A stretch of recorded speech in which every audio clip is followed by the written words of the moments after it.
How to redeem a code on Temu. Hi everyone, welcome back to our channel. In today's video I'll simply guide you through the steps on how you can redeem a code on Temu, so make sure to watch the video till the end. If you would like to redeem a code on Temu, all you have to do is, depending upon what kind of code it is. So if it is basically a gift card code, by the way, in that case the process is a little bit different.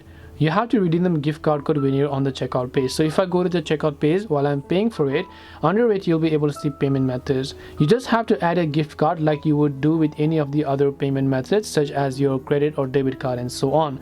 So over here you should be able to find the option to enter your card details. Tap on it, or you can simply choose to add a new card over here, and you'll be able to add those card number, expiration date and CVV code of the gift card. Once you've done that, you should be able to go ahead and respectively redeem your code. Now if it is a coupon code or a voucher code, then you can say apply coupon code instead, and over here you can simply choose to enter your coupon code.